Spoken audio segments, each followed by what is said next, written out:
Hello, everybody, and welcome back to the MMA Archive. This is episode number 5. In kind, we're going to be looking back and celebrating UFC number 5, the event billed as the return of the beast. I'm really excited about this one. This is the first time in UFC history where there's a featured bout between Royce Gracie, Ken Shamrock, that's separate from the tournament. This fills the spot as well to give the finalists some time before their final bout, as well as giving the people, what they want to see. Royce Gracie's returned. He's been in every single event up to this point, the only competitor to compete in each UFC up to this point, obviously. And man, this is the most notes I've had, and it isn't even the most fights. So let's get right into this. The There were some changes as far as the production.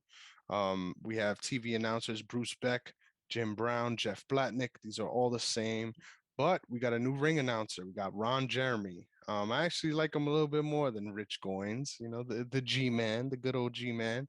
Um, he definitely a professional. We'll leave it at that. This event took place on April 7th, 1995. Once again, we're creeping ever closer to 97, the year I was born, as well as the year that we can start looking at some other promotions besides the UFC. So I'm looking forward to that, getting to see chronologically, when these other promotions popped up. And now the UFC got some competition, but we'll get there when we get there. This event took place at the Independence Arena in Charlotte, North Carolina. This is the second time they were in North Carolina, but if I'm not mistaken, this is a different arena, a brand new one. Looked pretty packed. The environment was dope. And with that all being said, let's jump right into it. So, the first alternate bout of the night was between Guy Mesker and John Dowdy. If you guys remember, I thought Guy Mesker stole the show in the last fight. He had the fight of the night for me, and I was just upset that I didn't get to find this fight. If anyone could ever find this and send it to me, please, I would love to see it. But I could not find video for this one. And this is the first time that there were multiple fights throughout the night that I wasn't able to find, which sucks. But Guy Mesker ended up winning via TKO and solidified his spot as an alternate. I don't know how he's an alternate for 2 events in a row. That kind of sucks. Like most of the time, we see guys that were alternates, like Joe Charles, get the win and then come back the next event. I don't know, maybe it wasn't fast enough for people's liking, but I thought it was the best performance so far in the UFC as far as complete mixed martial arts performances. But once again, we are forced to move on because sadly, couldn't get a hold of that footage. The second alternate bout of the night was between Dave Beneteau and Asbel Gancio. Hope I'm not saying that all messed up. Um, this one was dope, man, and this is why. I thought once again, first of all, I just got to be honest with you guys. This was another one where I'm here struggling. I'm trying to find this fight, can't find it. I was only able to find a TikTok clip that was already a minute and 30 into the fight. So I missed the first minute and 30, but I'll pick it up from there. So Dave Beneteau is a judo slash grappling competitor from Canada, and he's facing off against, like I said, Asbel Cancio. Believe he's from Brazil, representing Ving Sung Gung Fu, something I definitely have never heard of. So from what I saw, Beneteau plows straight to the center and goes straight for a double leg takedown and gets it. He ends up moving quickly into side control and then into mount. So no, I lied. I'm sorry. I jumped the gun a little bit. This one is the one that I was able to see in its entirety. There's a bout later on with Dave Beneteau. Spoiler alert, that I was forced to watch a little bit early into. So I'm really sorry about that. But this one started out with Beneteau just coming straight to the center and going straight for that double leg and just gets it. I think it's a fitting fight that this was the first one that I was able to see from this event because I felt like this event was a lot of that, just going straight for the wrestling. We already saw how dominant grappling is. Why even play around on the feet? So Beneteau was able to quickly go to side control and then advance into mount, and started landing just bombs on Cancio. Um, Honestly, left him in a pool of blood at the end of it. It was a very quick finish. Big John jumped in on it, but it was sad to see. Actually, there was a tap on the right side as soon as he advanced into full mart and landed the first shot. And unfortunately, Big John was on the other side of the action, so he didn't see the tap, and it just led to a lot of unanswered punches. Opened up a cut on the eyebrow of Cancio, and he just was there to be pummeled until the corner stopped it. So quick work for Beneteau, which is great as an alternate. You know, you're in the tournament, you're ready to go just in case something happens, which is definitely interesting.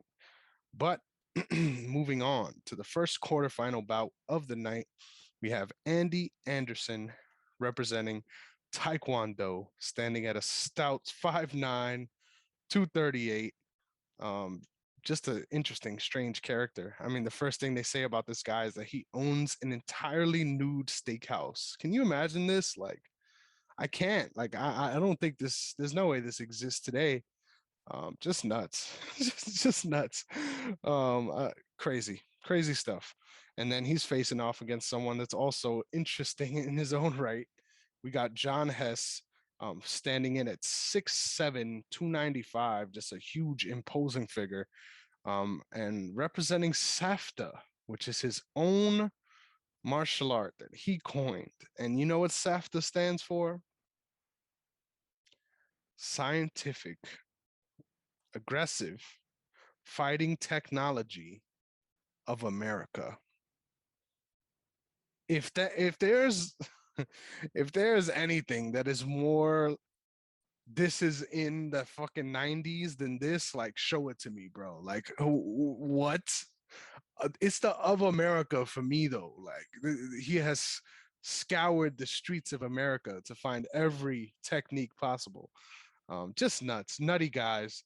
And also was claiming to be a Brazilian Jiu-Jitsu black belt, which is interesting to say the least once we get into this one. So this one starts off, obviously, a huge size difference between the two guys. And the bigger man, John, just runs right across the cage and throws a Gracie stomp. Now, I found this hilarious because just such a bigger guy, like, it's kind of like the last thing you really expect. Once again, that little side stomp to the knee is just such a weird technique to me. I find that, I mean, if you do damage the knee, it's great. But if not, it just doesn't really do much for you and leaves you there to be hit with the right hand. But it worked out in this instance. He threw a little Gracie stomp and then got his opponent sort of running away from him. And he's just chasing him down and throwing just the ugliest right hands you will ever see. The size difference played into the fact that they look that bad, but he's literally just winging them from the hip, and they're coming down at such a awkward, like, downward angle. Um, just strange, just really strange. Landed some good right hands though. On John, that sort of forced him to. I mean, on Andy, that sort of forced him to, like, turn around a little bit, and eventually, actually forced Andy to shoot for a takedown. And this was the moment of the fight that I just knew that this was going to be a very sad one. And the reason being is, like, he shot in deep. He was on the leg, shoulder in the hip, and he didn't move him an inch, bro. Like, he looked like he was entirely outmatched in the strength department. And John's just separating, trying to pepper him with shots as he can, as he's trying to go in for this takedown. And literally, eventually decides, like, you know what? He ain't doing shit to me, and just does a little, like, shift step and just trips him and throws him on the ground. So imagine that, like, the ultimate big brother move. Like, you have someone going in for a takedown on you, you step to the side, and you're just like, well, your turn. Just throws him on the ground. Man, I felt bad for Andy at this point already, and the fight isn't over. But John keeps, doing what he has to do. Andy has his legs up, trying to retain full guard, And this is the funniest moment in this bout for me. This bout was a shit show. If you haven't realized it yet, um, so John grabs both of his feet as he has his legs up, trying to retain a guard position. Grabs both of his feet, pulls them down, which isn't too strange. You see this today, where they push the legs to the side in order to land either big ground and pound or pass into side control. No, he didn't do that though. He pulls his legs down to sort of straighten out Andy's posture, and then jumps like I've never even seen this. I've seen it with one knee, but not with both. My man just jumps free form, puts his arms out, lets go of the hands. I mean, lets go of the legs after he straightens them out, and just does a diving double knee. Like, this is the only way I could show you how it looked. Like, 6'7" guy just boom, like letting gravity do it for him. So weird, like into the chest, like not a strong strike at all. Not something that I would imagine most people are going for, because A, it doesn't do much, and then B, you're falling on someone. And honestly, in jiu-jitsu, that's not the ideal thing to do. You want to give yourself a base to fall onto. You're just throwing yourself onto this guy, and once you do that, it kind of becomes easy for the guy underneath to buck a certain way and reverse you. And that's exactly what Andy did. He reversed from that position and ended up on top in John Hess's guard. So this is when I knew that John Hess was a fraud. And now I don't want to stir no feathers, but he was calling himself a BJJ black belt, and he goes and puts the leg up in almost a attacking the triangle position. So I was like, oh, that maybe he is. And then immediately kicked off and put himself in bottom side control. So let me try to explain that again. He's underneath, throws the leg up to attack the triangle, and then kicks out, trying to make some space, and just allows Andy to go right underneath that kick and get right back in dominant top position in half. I mean, in side control. Just so strange, bro. So strange. You're definitely not a black belt doing moves like that. Even if you were trying to kick him away, you would have went for the hips or something to actually give you space. That's not what this was. So John ended up deciding he's getting up at some point, which is something that you see a lot at this point in the UFC, where guys are at a strength advantage. And they're just like, oh, I'm tired of this, and just decide to stand up. So John does that and starts throwing bombs again. No defense whatsoever. There was one sequence where he threw back to back naked kicks. So he just throws a body kick in combination, throws the other leg, like before the other one even, honestly, no. Throws the kick lands, then he brings it back down, and then as soon as he goes down, he throws the other leg up. Just a strange, like you don't see that. Like we saw the Yair Rodriguez versus Andre Feely fight where he threw the two kicks at the same time, like he was in the air, threw the fake, and then landed with the right.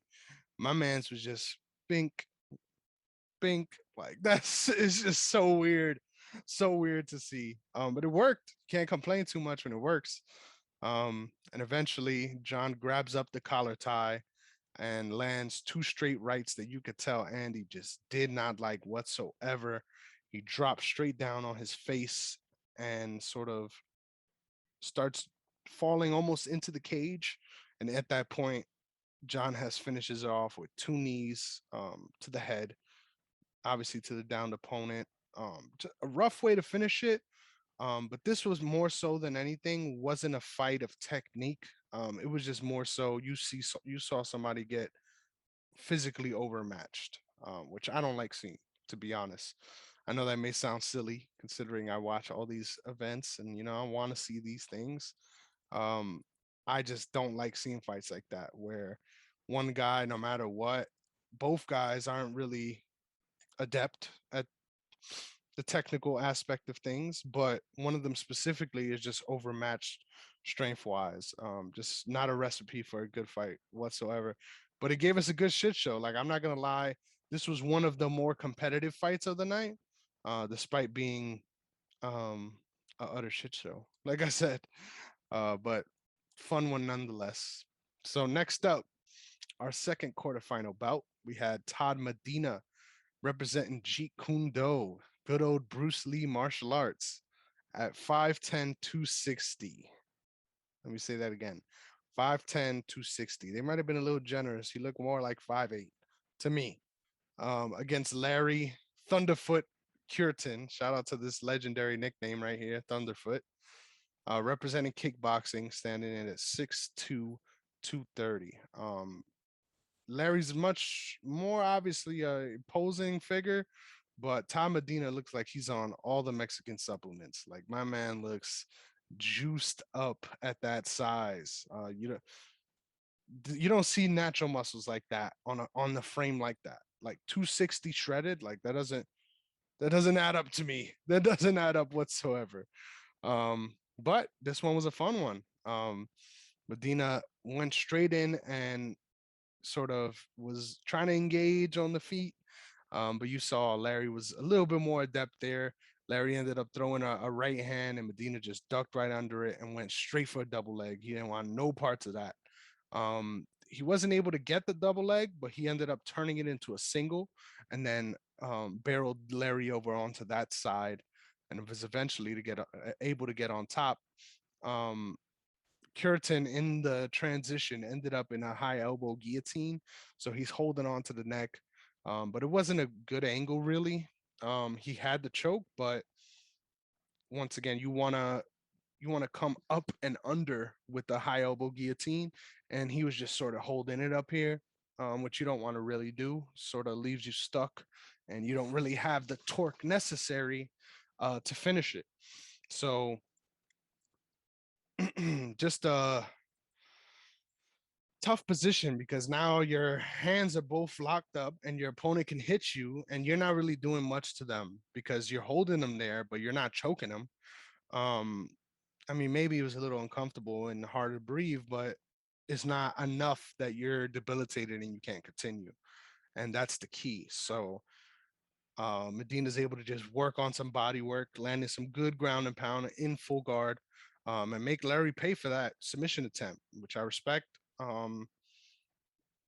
Eventually, they got into a position where Larry was able to regain his full guard, and Medina was having a hard time landing any effective strikes. So he starts throwing some short headbutts. I counted 11 of them personally that landed, but not devastating, not like whiplashing his head, but little short shots. I hate seeing headbutts; just gives me a headache watching it. um, but eventually, those headaches opened some things up, and Medina was able to pass into side control. Um, it says that this one was listed as a forearm choke. I don't really see that just because he wasn't directly across the neck with the forearm. But that's what they called it, and that's how it ended. So this one ended up finishing at 1 minute 23 seconds. No, I'm sorry. 2 minutes and 55 seconds. Tom Medina wins via strikes. So we have first quarterfinal bout ending in 1 minute 23 with John Hess getting the win. And then the second one ending at 2:55 with Todd Medina getting the win. So now, hope you guys didn't have to hear that. The third quarterfinal bout of the night, the introduction of Oleg Taktarov. Man, I was excited to see him make his UFC debut. Obviously, a name that I'm familiar with from UFC and also from Pride FC. The first Sambo fighter in the UFC, which once again, there's a huge legacy nowadays with Khabib, Islam, and a whole bunch of other great Sambo practitioners. You could even add Fedor Emelianenko into that list. Um, I'm just gonna say this just because it was something that I noticed. Taktarov has some of the wildest blue eyes I've ever seen. Like they look like ice, bro. Like piercing blue eyes. I was like, this guy looks Russian to the T. Like this is the Siberian guy that you could see in the night just because his eyes are so bright, like literally. Um, I was I had to make note of that. I'll leave it at that. But he's fighting Ernie. Let me give you guys the particulars first. So we have Oleg the Russian Bear Taktarov coming in at 6 foot 205, representing Sambo, versus Ernie Verdecia representing Kempo Karate. He was also a paramedic. He said in the promo, he was like, I got my paramedics buddies with me, so after the fight, they can take care of him. I found that pretty funny. He was 5'10", 219. Looked ready to go. Looked ready to go, and I was excited for this one, obviously, because I know who Taktarov is. So I'm like, it's time to see what the hype is about. So both started out the fight orthodox. Ernie's hands were pretty low though, and he's sort of fainting up, fainting high, trying to get movement out of Taktarov. But eventually he opens with a big overhand right slap, slaps the hell out of Taktarov, and he was like, no, thank you. Immediately, he pulled guard, and I found this really cool, man. This is a little slight thing to notice here. Obviously, we've seen Hoist do it. This is the first time anybody else we were able to see using a butterfly hook to move Ernie around on top. So he's in top full guard while Oleg is on the bottom, and he's using that shin. So what it is it's a shin shield that you're putting between your opponent's legs and yours. So you're able to lift them up using your legs and your shin specifically. That's what the hook is. That's what it depends on. And he was able to move him around a lot on top to actually give him some space and prevent Ernie from being able to posture up and land strikes. Modern stuff, man. You love to see it.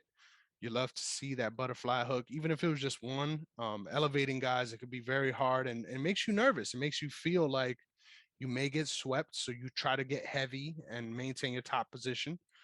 And that's what Ernie was doing, just trying to stay calm. Taktarov was doing the same exact thing. I think he was just a calm, calculated guy out there. He was able to move to keep Ernie moving around. Eventually, Ernie tried to open things up by landing a big headbutt. He whiplashed it. There was a lot of torque in that one. But eventually that allowed Taktarov to sweep and end up in top side control. Now, this one got locked up real quick. So I didn't really have time to see it because the camera was facing towards Ernie. So we couldn't really see, like, we saw Taktarov's back. But from side control, he went straight to the scarf hold and choked him out, man. Just very got it very quick. And you could tell Ernie was urgent. Like he wanted out of that hold as quickly as possible. So there was some torque on that and just wrecked his neck. Like you could see it was a big arc where, to give you some perspective, Ernie's on his back laid flat. Taktarov is across him here this way and pulling the head up while choking him. So while being on the ground, just your neck is being torqued this way, um, as well as being choked. So that was a wrap. Oleg Taktarov got his win in his UFC debut, and that one came at exactly 2 minutes and 23 seconds. So making quick work. I know I got a lot to say, but these fights go a little quicker than some of the ones we got later on. So next up, our fourth and final quarterfinal bout is between Dan Severn. Beast returns. This one was, which is crazy. The Beast turned, but he was facing off against Joe Charles. Now, this one was interesting to me because Joe Charles was in the last one, and he got my submission of the night. He locked in a real slick armbar, and wasn't able to get into the tournament, but he solidified himself as a. Give me 1 second, guys. And we're back. Um, so yes, Joe Charles was able to get that finish, solidify himself as a backup fighter, but this time around, he's not a backup fighter anymore. He's in the main tournament, which is cool to see. Hopefully, Guy Mesker gets the same treatment because this was his second time serving as an alternate. Um, but we got Dan the Beast Severn coming in at 6'2", 260 pounds, representing wrestling. And we have Joe Charles coming in at 6'1", 260 pounds. I don't think they were the same weight. I'm gonna be honest. I think Severn was a little bigger, but representing judo. So Joe Charles runs in with a leg kick, which I found hilarious. Just ran in and then shot a straight traditional like Thai leg kick. So strange. And Severn saw it coming, literally a mile away, catches the kick, takes him down just quickly, and lands in side control. And there was a slick moment here where he's in transition, so he's not fully inside control yet. But he steps up with his right leg and then shifts his weight to his left leg in order to literally drop his knee on Joe Charles' head. So if you could imagine that, keeping his base here and then dropping down into side control like that and sort of landing right on his head, just a brutal move. This is something they actually teach you in jujitsu. Obviously, you want to take care of your partners, but um, it's easier to solidify position with those extremities, and it's just the truth. It's brutal, but it's the truth. You want to use those knees, you want to use those elbows, that leverage as much as you possibly can, even if you're not striking necessarily, but you're putting those limbs down on your opponent. And it's basically like getting hit. Like really, there's nothing more uncomfortable or more disrespectful in grappling than people putting their knee on your head or on your neck. And that's exactly what he did. Just came down with the knee. I thought it was real slick. Um, Eventually, I found it really cool that Joe was able to work and actually regain full guard. That's not easy, especially from that position. So much respect, much respect. Um, Eventually, Severn starts to posture up with Joe's head literally right up against the fence. Like it was a tough spot to be in. You could tell that he didn't really have anywhere to move. Give me 1 second, guys. Sorry about that, you guys. When your cat is begging to leave, you gotta let him out. You gotta let him out. But anyway, um, he had him postured up really deep in the fence, so his head was right on the fence, and obviously the rest of the body is facing in towards the center of the octagon. So just a lot of leverage for Dan Severn to posture up and land big strikes. That's that old school ground and pound where you want typically today you want to keep your opponent away from the fence because they could use it as leverage to stand up. But back then you wanted them against the fence so that they don't have much options on where to go, and people at that time weren't really good at wall walking up the fence. So most of the time when you were in that spot, you're trapped, you're stuck, and that's exactly what how Severn had him. Um, Joe Charles was actually putting his fingers in Severn's mouth, and you could see Severn's corner like, "Hey, what you're not gonna say anything about that?" That's called fish hooking. It gave him a little bit of space, and eventually he was able to sort of retain guard from being in a bad position from it. Big John didn't say anything about it though, which is funny to me. But eventually, Joe goes for a last ditch, so last effort armbar. But Dan is able to keep him stacked and get his arm free, which I found very interesting. He knows how to defend that now. After getting caught in the triangle, he knows, you got to keep that arm stacked. He did a very good job at doing that. And eventually, um, they ended up in a scramble where Joe was able to kick off and try to like rush up to grab the fence. So he goes, turns around, grabs the fence with both hands and starts pulling himself up. And in the transition, Severn just runs up to him, locks up a rear naked choke, and throws himself back. And it was just fully locked up, gets him to tap. at exactly 138. Just dominant performance on top of a very slick submission. Like he caught him in transition, trying to rush to get up, went straight to it and just threw himself back. Great execution and a great finish to the final quarterfinal bout of the night. So next up, we had some unfortunate news. John Hess unfortunately had to step down from some sort of injury, and in comes Dave Beneteau. So this one was Dave Beneteau versus Todd Medina. Obviously, Todd Medina was able to get the win earlier in the night, in the longest fight up to that point in the semifinals. I mean, in the quarterfinals. But this is the first time in any tournament, for me at least, where this fight doesn't exist on UFC Fight Pass, which I found very strange. Once again, I told you guys I had to search for one of these and ended up finding it on TikTok where I'm a minute and 30 into the fight already. This was that fight. I wasn't able to find the beginning of it. I don't know why. Very weird. And obviously, the fact that this has happened multiple times now, this event just sucks. So I'm really sorry about that, you guys. But what can I do? I got to move on. So, from where I started, you could see Beneteau already has Medina flattened out. He's in full mount. He has his legs grapevine, which is when you sort of bow out your opponent's legs, so that they can't even get a base. Like your legs are now lifting theirs up. So they're really stuck in almost a V position, where their legs are in the air, their head is sort of in the air, but their body is trapped in the middle. Um,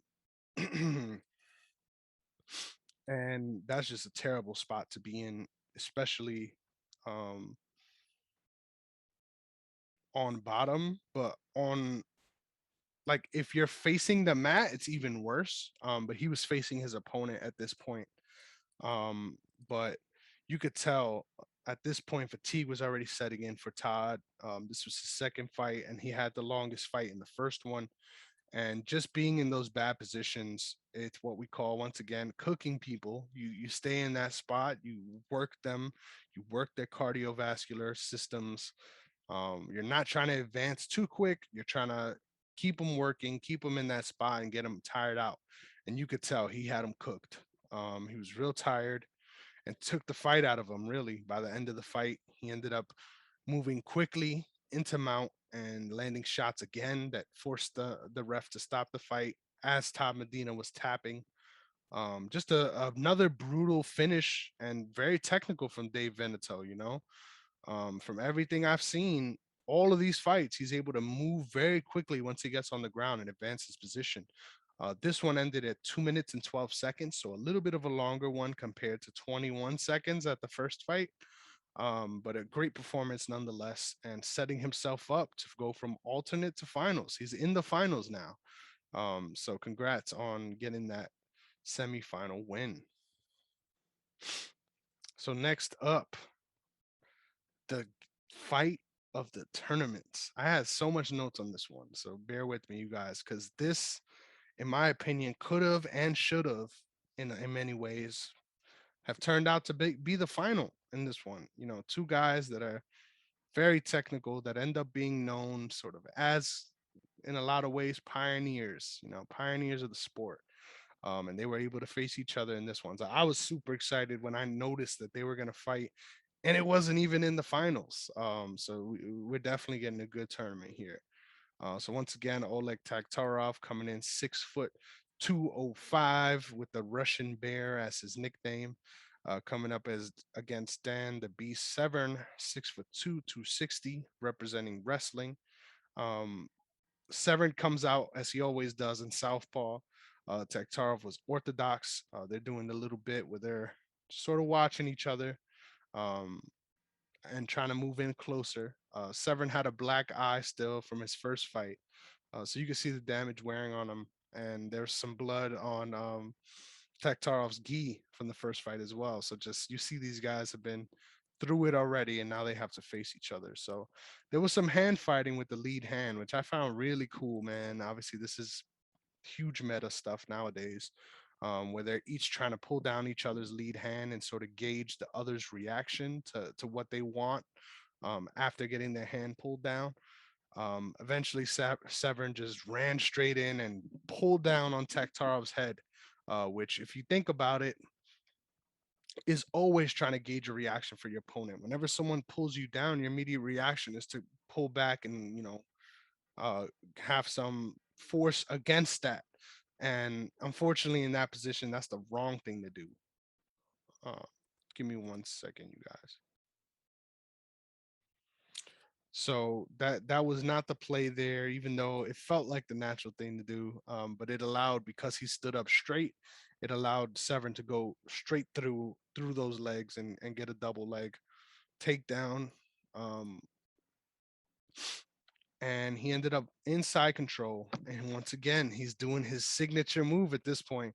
He hits a sneaky knee where he's once again keeping his left leg and keeping his posture with that left side, and then using his right leg to just come down on a knee. So he's like this, standing over his opponent, and then just dropping that knee every time he can to Taktarov's head. Um, just a brutal shot. And there was this little period of time where Taktarov was able to regain his half guard, but Dan didn't mind one bit. That's the wrestler's position, if you ask me, where they hook that one leg and then they're able to just go to town and land short strikes and keep you there in a very easy way. Half guard, if you got a wrestler on top of you, that's not where you want to be. Um, but you can see Dan is staying heavy on top. He doesn't want to get submitted again. He doesn't want to put him in himself in a bad spot. Um, but at the same time, that forces a moment where you're not doing much either. You're just bowing your weight onto your opponent. And eventually, he was able to open up with some strikes, and that allowed Taktarov to regain his full guard. So once again, may have been stalling a little bit, but you see why, because as soon as he starts trying to land shots, now his opponent is in a better defensive position. So once again, position over submission, position over strikes. Sometimes you gotta risk it so that you can land, and that's what he did. Um, but there was many points, even when in full guard, that Severn was able to just posture up and land big shots. There was a moment where he went to posture and Taktarov inverted, almost to like get a little reverse sweep by the ankle and try to get a takedown of his own.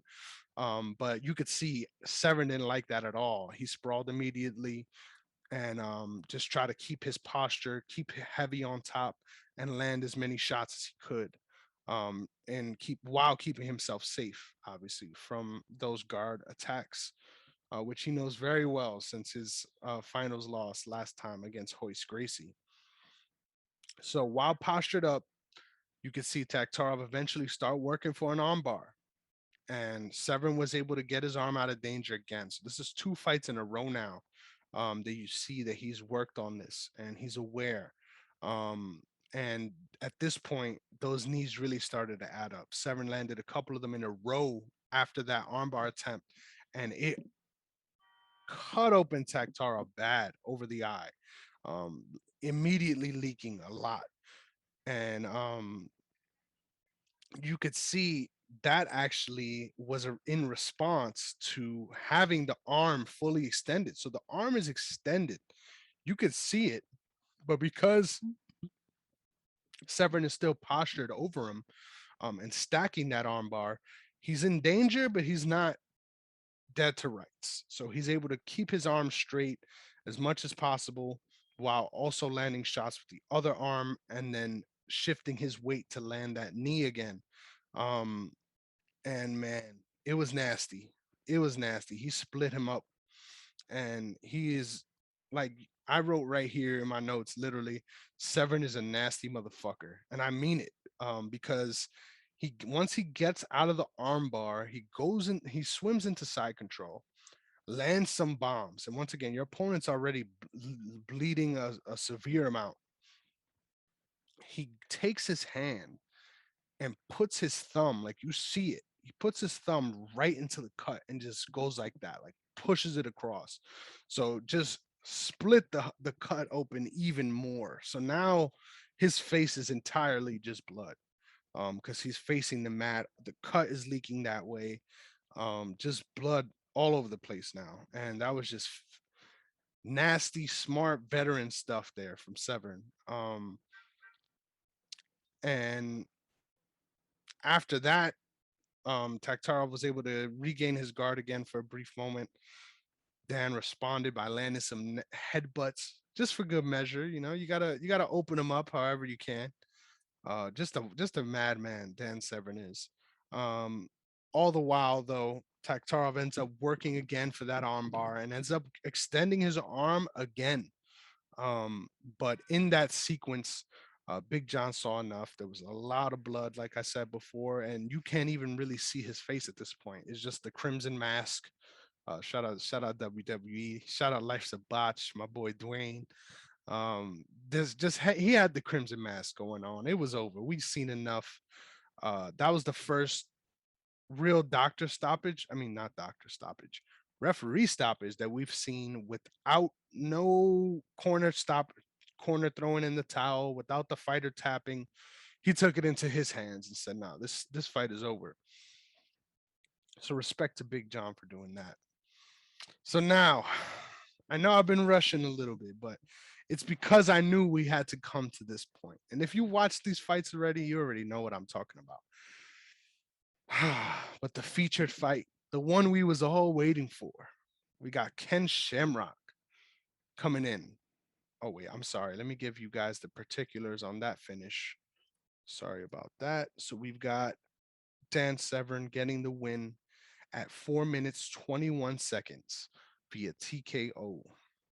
So now, next fight, the one we've all been waiting for, Ken Shamrock coming in at 6 foot 205, representing shoot fighting, coming up against Royce Gracie, coming in at 6'1", 180 pounds, representing jiu-jitsu. Once again, the only competitor to compete in all 5 UFCs.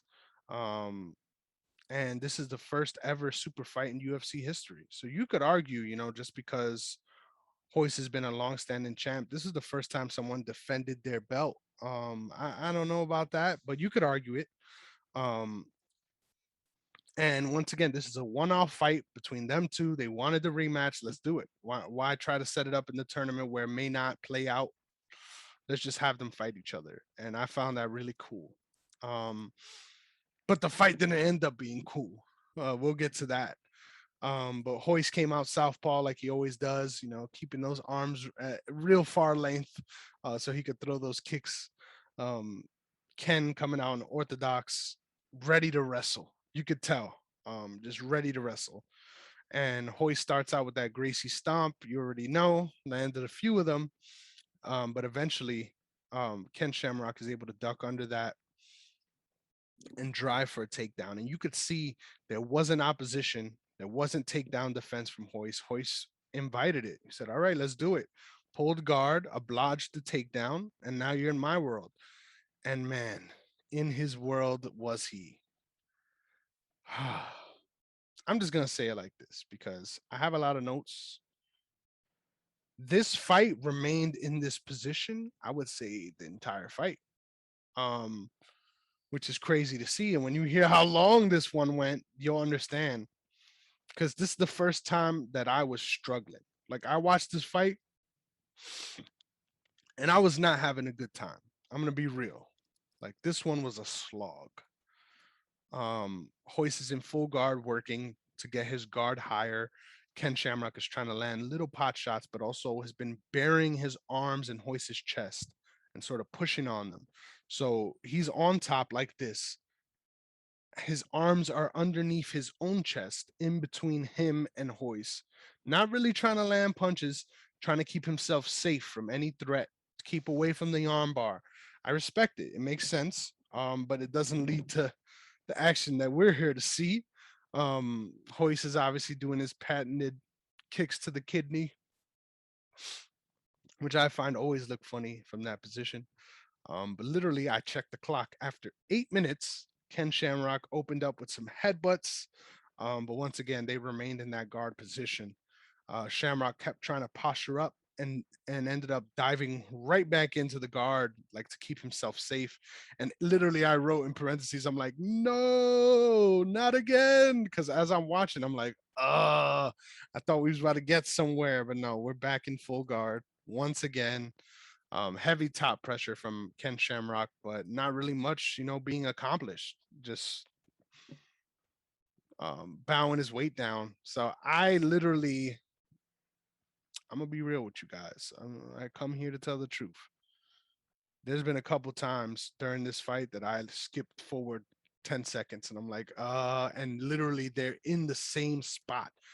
There was other matches that Hoist was in where, specifically, if I remember, against Chemo, where they're in that spot, but they're moving around the cage because of how much pressure Chemo's putting and trying to land shots. No, they were in the same spot, barely moving, slow increments. And this lasted for 31 minutes. You heard me correctly. This fight was originally supposed to be one 30-minute round. It went on for 31 minutes before Big John steps in and says, "You guys got to get up, get to your corners." And I thought the fight was over when he stood them up. But he tells them, "We got 5 more minutes and we're starting the fight again on the feet." So I'm like, this right here is the reason that we need rounds, because you can't assume that everyone's going to get a finish, even though that's how it has been. Everyone has been getting finishes usually under 5 minutes, which is under the first round technically. No, not this one. This one went 30 minutes strong. So this is why we need rounds, fellas. And I hope from this point forward that they try to implement them, because this was hard to watch. Like I said, 31 minutes straight of this. But eventually the overtime period starts. And this is the first time I've ever seen Hoist throw a sidekick to the body. I made sure I recognized this because it's always to the knee, it's always to that lower section. And he did it there. And then he saw it. You can see Ken trying to read that, like, oh, that's coming in. Good to know. And then Ken was able to land some really good right hook counters, where he would let Hoist come in with the strike. And as soon as it'll either tap off his leg or miss him, like he'll step out the way, he'll be quick on the trigger, throwing that right hand right after, just returning, pitching. They call that catch and pitching your counter, where as soon as their hand hits you, you're throwing your strike. And just great timing. He's able to crack Hoist twice and open a really big swelling and cut on his eye. The first real significant damage of the fight, and the first time we've really seen Hoist hurt like that. We've seen him exhausted, but not cut up like that. He was bleeding a lot, and you see it really swell up. And once again, of course, Hoist, allows Ken to shoot the takedown. They end up in guard again, and Ken was taking advantage. He knew he busted him up, and he immediately starts trying to headbutt that area, as much as he can, because obviously Hoist is keeping him close. So there's not much room for him to make torque, but he's doing it anyway. He's keeping heavy top control, landing big strikes as much as he can, extending as much as he can. But the entire 5 minutes elapse, and Big John stops it again. And there was no judges in attendance at up to this point. There was no need for them, so they didn't have judges in attendance. So this one ended in a tie, and I found this to be just blasphemy. Ken Shamrock got robbed. This was clearly his fight. He won this fight. He was the only one pursuing action. He was the only one pursuing damage. He was the only one pursuing advancement in position. And he got the stiff and ended up getting a tie. He was very happy about it. Don't get me wrong. You could tell they shared a moment. They were there smiling. He was glad he didn't get submitted. But he got robbed, and that fight was absolute garbage. The first time a fight really does not live up to the hype. Like, everyone was expecting that to be a fun one. It was fun the first time they had it, and the second time it was just a recipe for disaster. So I would say watch it for the freak show, but I don't expect anyone to sit through that. Like as I was watching it, I was like, I can't believe that I have to do this right now. Like nothing's happening for 30 minutes straight. Like this is why I'm here though. I give you guys what you need. You know what fights to check out and which ones to avoid, and that's on the avoid list. 36 minutes of nothingness. There was some strikes there that landed, but once again, we'll leave that at that. Ken Shamrock should have won. Ugh. Anyway, we're finally here at the finals. We got Dave Beneteau coming up against Dan Severn, the hope from Canada, coming up against the All-American wrestler. We got Dave Beneteau, 6'2", 258, representing judo and wrestling, versus Dan Severn, 6'2", 260. More so than Dan Severn versus Taktarov, I feel like these guys physically were a great match for each other. Obviously, the numbers look very similar. Sometimes the eye test doesn't look that similar, but for this one, both of these guys, you could tell they're imposing figures and they're good. Like I said, a good matchup for each other. Um, so Beneteau comes out hard with the stutter step right cross. I really like this, man. What I mean by that is he sort of, as he's closing the distance, like he's doing a start and stop kind of thing. And it leads Dan to try to like anticipate and react and leaves him right open for that straight right hand. And you could tell he didn't like it at all. Like he immediately tried to clinch up. And when they did clinch up, he drives Beneteau all the way across the cage to try to get him up against the fence. And Beneteau did a great job. Once again, this is something I've talked about before, and I'm going to keep talking about because in the modern day, this is very common as well. But as soon as Beneteau's back hit the fence, he used it to bounce right off of it. And he bounced off, got an angle, and started landing some nasty right uppercuts with his right hand. That once again, you could see Dan is like, ugh, like it's disturbing him, it's hurting him, and it pushes him to pursue that takedown even further. Um, so Severn eventually was able to once again close that middle distance, so they're no longer in clinch range. Well, not clinch range, dirty boxing range, I should say, where they have enough space to throw strikes. He wanted to eliminate that space and sort of press him up against the fence, and he did just that. And I found it hilarious actually. Um, every single time he got a chance, Beneteau is ducking out of the clinch and just cracking him with that right hand. Like his right hand was money in this fight. It was on point every time he got a chance, every time he got separation, he was throwing it hard and trying to land it hard, and he did. You could see it definitely did some damage to that eye and really made Dan think whenever they were in these exchanges. So much so that there were times where he just let go of the clinch and then had to re-engage, which is not what he wants. So you could see the effect that Beneteau was having with those strikes, which I found really cool. He eventually was able to land another good right hand that turned around Dan.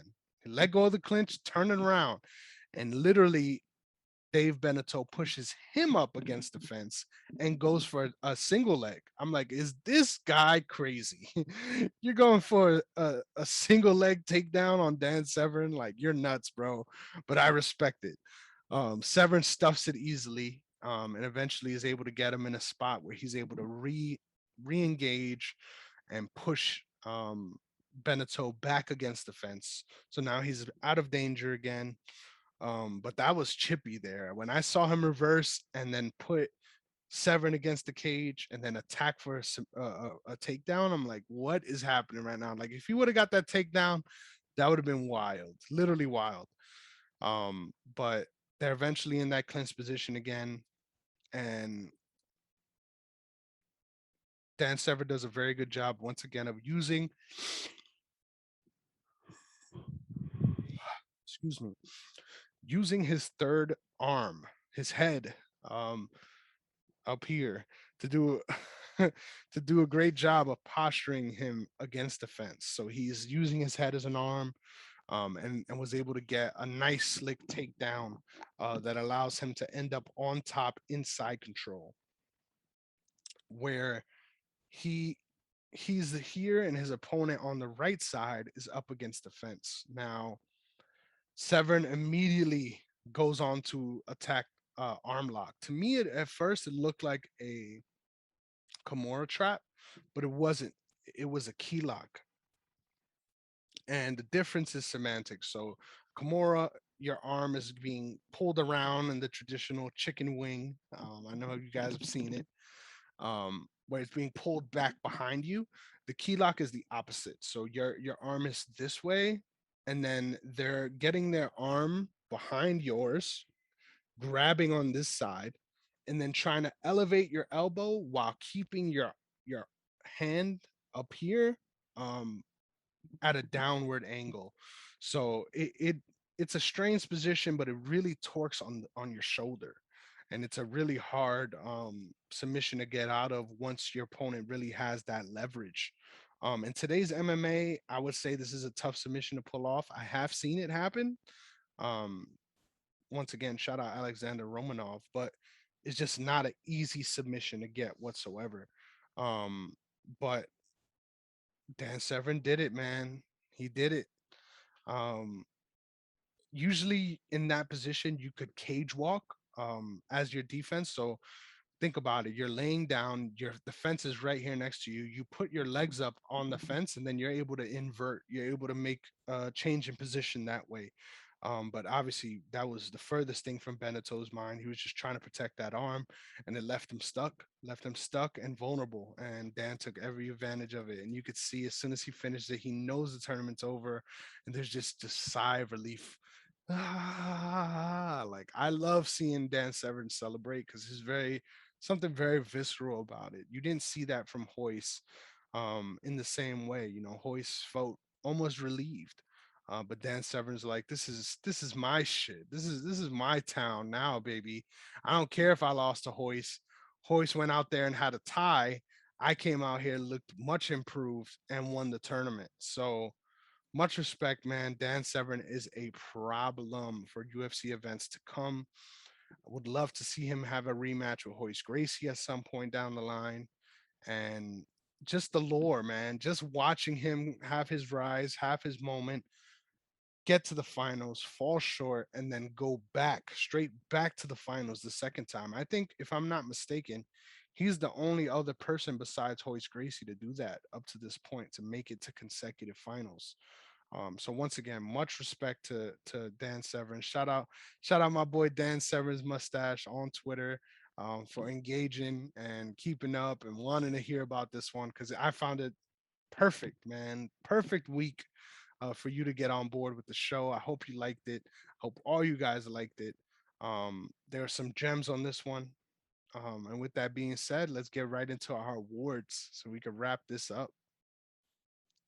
All right. So let me line this up. Okay. So starting out with our fight of the night, I had to give it to the main event. Dan Severn, Dave Beneteau. This is the only time really where both guys were in trouble. Like you saw, Dave Beneteau was hurting Dan Severn with those strikes, but he persevered, kept coming, kept doing what he had to do to try to get top position, and eventually got it. And when he got it, it's sad to say because it wasn't easy, but he relented.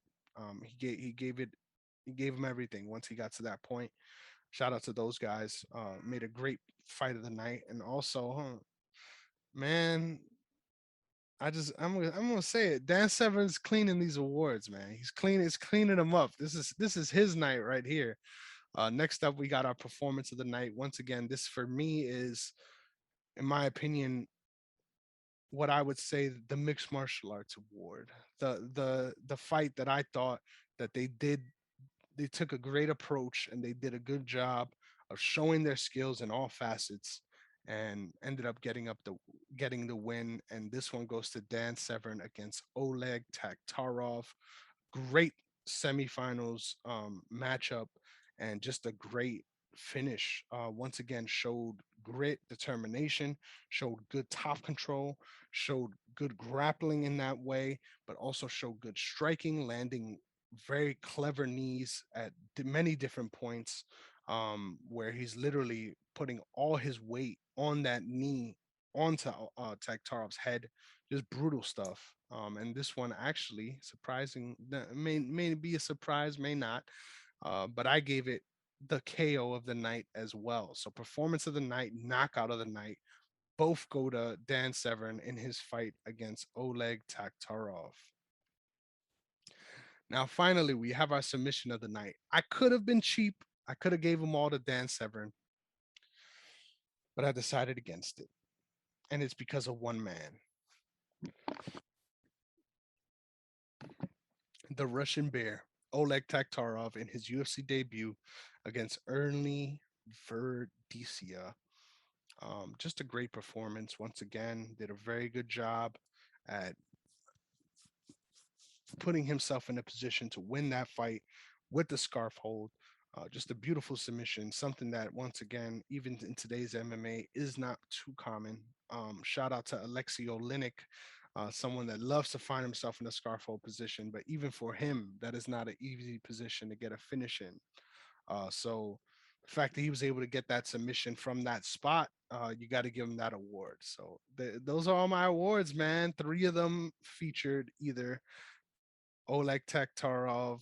I mean, all of them either had Oleg Taktarov or Dan Severn in some way, um, which is speaks to the level they are compared to everyone else. Not that I'm saying everyone else in the tournament was bad, but you could see they were clearly on another level, and I kind of wish they would have fought each other in the finals. But who knows? Maybe if Dave Beneteau fought Taktarov in the semis, he doesn't make it to the finals. Who knows? Like maybe Dave Beneteau wins that because Dave Beneteau, like I said, he gave Dan Severn a run for his money too. So just a great night of fights. This one really more so than any made me feel like we're getting stars. Like now it isn't just a Royce Gracie show. Like now there's new guys to look at in multiple different spots that could potentially be the future of the UFC. So exciting stuff, you guys. I hope you loved it as much as I did. I had a great time covering it.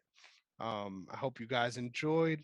I hope you guys look forward to the next one. The next one is obviously going to be UFC number 6. So looking forward to that. Hope you all have a good one. Peace.